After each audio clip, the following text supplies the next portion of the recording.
Hello everyone, this is Satpal and you are watching Option Seller. और आज के इस वीडियो में मैं आप लोगों के साथ एक बहुत ही इंपॉर्टेंट टॉपिक को डिस्कस करूंगा।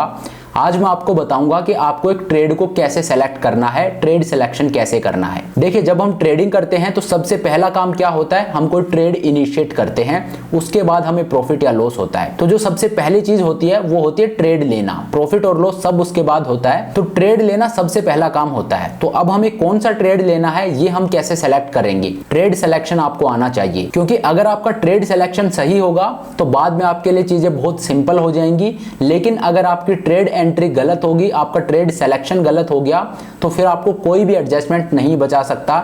ये मैं ऑलरेडी आपको बता चुका हूं पहले भी। तो आपके अच्छे ट्रेडिंग रिजल्ट्स के लिए बहुत जरूरी है कि आपका ट्रेड सिलेक्शन अच्छा हो, आपको ट्रेड सिलेक्शन करना आना चाहिए। तो किसी भी ट्रेड को कैसे सेलेक्ट करना है उसका आज मैं आपको क्राइटेरिया बताऊंगा, आपको स्टेप बाय स्टेप मैं गाइड करूंगा कि किस तरह से आपको एक ट्रेड को सेलेक्ट करना है। तो चलिए इस वीडियो को शुरू करते हैं। तो देखिए, किसी भी ट्रेड को इनिशिएट करने से पहले हमें कुछ सवालों के जवाब देने हैं। सबसे पहला सवाल क्या है? सबसे पहला सवाल यह है कि हमारा मार्केट को लेके व्यू क्या है। सबसे पहले आपको पूछना है कि मार्केट को लेके हमारा व्यू क्या है। मार्केट ऊपर जाएगा, मार्केट नीचे जाएगा, मार्केट बुलिश है या बेरिश है। देखिए, अगर आप ऑप्शन ट्रेडर हो तो आपके पास चार ऑप्शन होते हैं। पहला ये कि आप कॉल ऑप्शन बाय कर सकते हो, दूसरा ये कि आप पुट ऑप्शन बाय कर सकते हो, तीसरा ये कि आप कॉल ऑप्शन सेल कर सकते हो, चौथा ये कि आप पुट ऑप्शन सेल कर सकते हो। अगर आप ऑप्शन ट्रेडर हो तो आप इन चारों ऑप्शंस में से ही कोई ट्रेड लोगे, या तो आप ऑप्शन को बाय करोगे या आप ऑप्शन को सेल करोगे। तो अब जब आप इस पहले सवाल का जवाब देते हो कि मार्केट बुलिश है या बेरिश है, मार्केट को लेके आपका व्यू क्या है, मार्केट ऊपर जाएगा या नीचे जाएगा, तो आप ये जो चार ऑप्शन है इसमें से दो ऑप्शन आपके हट जाते हैं। मान लीजिए आपका व्यू है कि मार्केट ऊपर जाएगा, तो पहले सवाल का जवाब क्या हो गया कि मेरा व्यू बुलिश है, मार्केट यहां से ऊपर जा सकता है। तो मार्केट ऊपर जाएगा उस टाइम पे आपको क्या करना है, आप बुलिश ट्रेड्स लोगे, या तो आप कॉल ऑप्शन को बाय करोगे या आप पुट ऑप्शन को सेल करोगे, क्योंकि इन दोनों में प्रॉफिट कब होगा, जब मार्केट ऊपर जाएगा। तो अगर आपका जवाब है कि मार्केट ऊपर जाएगा, आपका व्यू है कि मार्केट ऊपर जाएगा, तो आपको या तो कॉल ऑप्शन बाय करना है या आपको पुट ऑप्शन सेल करना है। इस केस में जो आपके दो ऑप्शन थे, या तो पुट ऑप्शन बाय करना या कॉल ऑप्शन सेल करना, वो दोनों हट गए हैं। अब सिर्फ आपके पास दो ऑप्शन बचे हैं, या तो आप कॉल ऑप्शन बाय करोगे या आप पुट ऑप्शन सेल करोगे। ठीक है, तो अब आपके पास दो ऑप्शन आ गए हैं। अब आप कैसे डिसाइड करोगे कि मुझे कॉल ऑप्शन बाय करना है या पुट ऑप्शन सेल करना है। तो अब नंबर आता है दूसरे सवाल का। तो आपको दूसरा सवाल खुद से ये पूछना है कि मार्केट में वोलेटिलिटी क्या है। अगर वोलेटिलिटी ज्यादा है तो आप पुट ऑप्शन सेल कीजिए, अगर वोलेटिलिटी कम है तो आप कॉल ऑप्शन को बाय कीजिए। देखिए, जब मार्केट में वोलेटिलिटी ज्यादा होती है तो जो ऑप्शंस के प्रीमियम है वो इन्फ्लेटेड रहते हैं, वो ऊपर जाते हैं। तो जब हम ऑप्शन सेल करते हैं तो ऑब्वियसली हम यही चाहेंगे कि जो प्रीमियम्स हैं वो महंगे हों, ताकि हमें महंगे रेट पर और ऑप्शंस को सेल करने का मौका मिले। तो जब हम ऑप्शन सेल करते हैं तब हम चाहते हैं कि मार्केट में वोलेटिलिटी है वो ज्यादा हो, ताकि ऑप्शंस का प्रीमियम है वो महंगा हो और हम ऑप्शंस को महंगे रेट पर बेच सकें। और जब हम ऑप्शन बाय करते हैं तब हम चाहते हैं कि मार्केट में वोलेटिलिटी कम हो, क्योंकि मार्केट में अगर वोलेटिलिटी कम होती है तो ऑप्शंस का प्रीमियम होता है वो काफी सस्ता होता है। और जब हम किसी चीज को बाय करते हैं तो हमेशा यही चाहते हैं कि वो चीज हमें सस्ती मिले, कम प्राइस पर मिले। तो अगर मार्केट में वोलेटिलिटी कम होती है तो ऑप्शंस का प्रीमियम है वो सस्ता होता है, और अगर मार्केट में वोलेटिलिटी ज्यादा होती है तो ऑप्शन का प्रीमियम है वो महंगा होता है। तो जब ऑप्शन का प्रीमियम महंगा होता है, जब मार्केट में वोलेटिलिटी ज्यादा होती है, तब आपको ऑप्शन सेलिंग करनी चाहिए। और जब ऑप्शंस का प्रीमियम सस्ता होता है, मार्केट में वोलेटिलिटी कम होती है, तब आपको ऑप्शंस को बाय करना चाहिए। तो जो दूसरा सवाल है उसका जवाब ये डिसाइड करेगा कि आपको पुट ऑप्शन सेल करना है या कॉल ऑप्शन बाय करना है।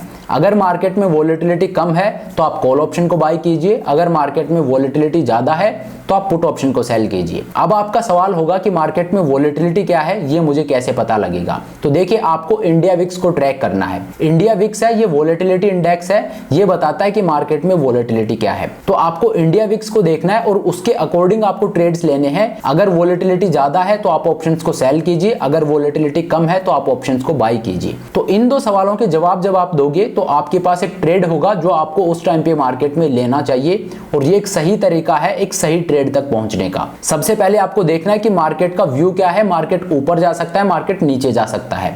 उसके बाद आपको देखना है कि मार्केट में वोलेटिलिटी क्या है और उसके अकॉर्डिंग फिर आपको ट्रेड लेना है कि आपको ऑप्शन बाय करना है या ऑप्शन सेल करना है और कौन सा ऑप्शन बाय करना है, कौन सा ऑप्शन सेल करना है। तो इन दो सवालों के जवाब आपको देने हैं। अब आपका सवाल होगा कि मान लीजिए मेरा व्यू है कि मार्केट ना ऊपर जाएगा ना नीचे जाएगा, मार्केट एक रेंज में कंसोलिडेट करेगा। तो देखिए, अगर मार्केट एक रेंज में कंसोलिडेट करेगा, ये आपका व्यू है, तो इस टाइम पे आपको जो ट्रेड लेने चाहिए वो है straddle, strangle, iron fly, iron condor. ये जो ट्रेड्स हैं ये रेंज बाउंड मार्केट में बहुत अच्छा प्रॉफिट देते हैं। जो स्ट्रैंगल है उसमें भी यही होता है कि हम आउट द मनी का एक कॉल ऑप्शन सेल करते हैं, आउट द मनी का एक पुट ऑप्शन सेल करते हैं, और अगर मार्केट उसके बीच में रहता है तो हमें प्रॉफिट होगा। अगर मार्केट इस रेंज को तोड़ के ऊपर या नीचे जाता है तब हमें लॉस होगा। और क्योंकि हमारा व्यू है कि मार्केट कंसोलिडेट करेगा, मार्केट एक रेंज में रहेगा, तो स्ट्रैंगल इस तरह के मार्केट में एक बहुत अच्छी स्ट्रेटजी है। दूसरी स्ट्रेटजी है स्ट्रैडल। देखिए, कंसोलिडेट करने वाले मार्केट में स्ट्रैडल सबसे अच्छी स्ट्रेटजी है, सबसे प्रॉफिटेबल स्ट्रेटजी है। स्ट्रैडल में हम क्या करते हैं, एक ही स्ट्राइक का कॉल और पुट दोनों ऑप्शन हम सेल करते हैं। लोग ये समझते हैं कि स्ट्रैडल का मतलब सिर्फ एट द मनी का कॉल और पुट सेल करना होता है, लेकिन ऐसा जरूरी नहीं है। आप in the money, out the money, कहीं की भी स्ट्राइक को सेल करके एक स्ट्रैडल को बना सकते हैं। स्ट्रैडल की बस एक ही कंडीशन होती है कि आप जो कॉल और पुट दोनों सेल कर रहे हो वो सेम स्ट्राइक का होना चाहिए। तो स्ट्रैडल है, ये रेंज बाउंड मार्केट के लिए बहुत अच्छी स्ट्रेटजी है और इसमें आपका थीटा डीके बहुत अच्छा होता है। तो अगर आप एक स्ट्रैडल को ट्रेड करते हैं और उसके बाद मार्केट कंसोलिडेट करता है, एक रेंज में रहता है, तो आपको अच्छा खासा प्रॉफिट होगा। तो ये दो स्ट्रेटजीज हैं जिनमें थीटा डीके बहुत अच्छा होता है। लेकिन अगर आपको नेकेड स्ट्रेटजीज की तरफ नहीं जाना है, आपको इनबिल्ट हेज वाली स्ट्रेटजीज के साथ जाना है, जो कि मैं भी आपको रेकमेंड करूंगा, तो आप जाइए फिर आयरन कॉन्डोर और आयरन फ्लाइज पे। आयरन कॉन्डोर और आयरन फ्लाइज कुछ नहीं है, ये बेसिकली स्ट्रैडल और स्ट्रैंगल ही होती हैं, लेकिन इनमें दोनों तरफ हेज बाई होता है।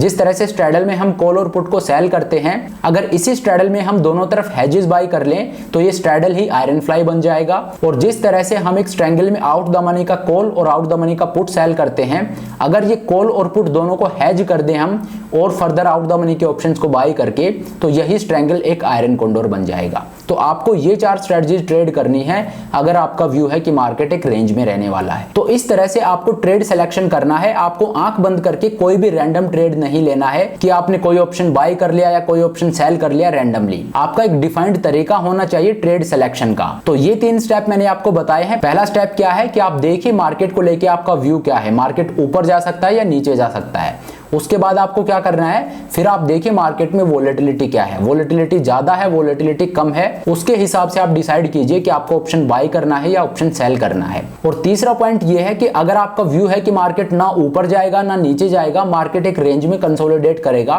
तो मैंने आपको 4 स्ट्रेटजीज बता दी हैं जो आपको ट्रेड करनी चाहिए अगर आपका व्यू है कि मार्केट एक रेंज में रहने वाला है। तो इस तरह से आपको ट्रेड सिलेक्शन करना चाहिए, ये आपका क्राइटेरिया होना चाहिए किसी भी ट्रेड को सिलेक्ट करने का। तो चलिए, ये एक छोटा सा वीडियो था जिसमें मैंने एक ब्रीफ एक्सप्लेनेशन दिया कि आप किस तरह से एक ट्रेड को सेलेक्ट कर सकते हैं।